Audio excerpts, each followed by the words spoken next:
Yeah.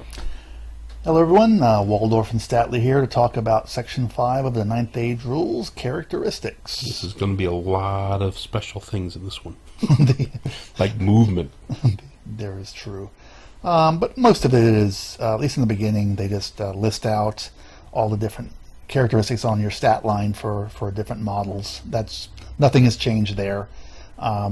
They do make a very detailed description of what value 0 means and how it can be dealt with.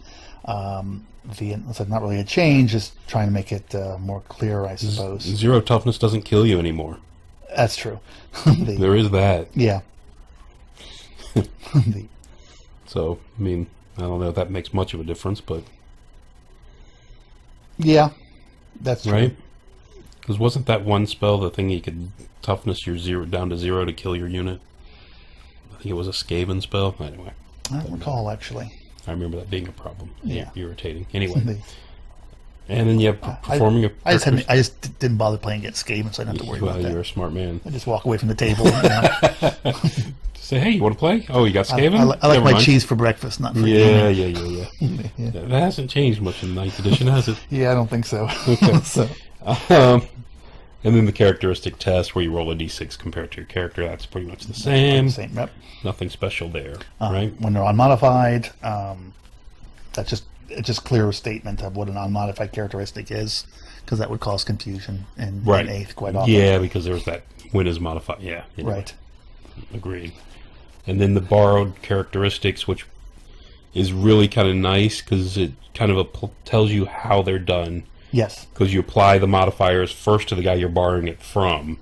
For instance, it's general. Right. And then you apply your own modifiers to that. Exactly. So that helps. It's just clearer than what it used to be. It's just clear, and that's the big thing. Yeah, it's true. But then we talk about performing a leadership test, and generally it's a characteristic test 2d6 against your leadership. Although if you notice the blue, yes, they let you choose a lower leadership if you actually want to. Correct. I guess if you want to fail and bug out, maybe, right? Well, if you have a characteristic like stubborn, do you get the inspiring presence against your stubborn? Yeah, you always have. So you did before, do you do it again? I can't remember. Still do. Okay, so it wouldn't apply then. So yeah, I guess if you just wanted to fail for some reason. All right. And then priority modifiers kind of just lays that out. Borrowed characteristics first, then apply any multiplications, and the best example here is if you have units below 25%. Now, before you could only do snake eyes. Now with a change in 9th Age, you can do it with half leadership, so your general can help you with that. And then final, additions and subtractions. Okay. And then how you apply certain modifiers. Right. This is all just kind of clearing up the way you apply modifiers. Absolutely.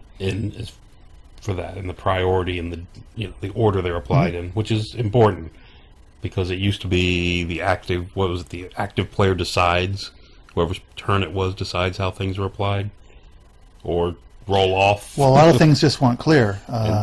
Because you'd have these things within the army books and the rules, and you had things across army books and spells that could cause weird effects. So. Okay.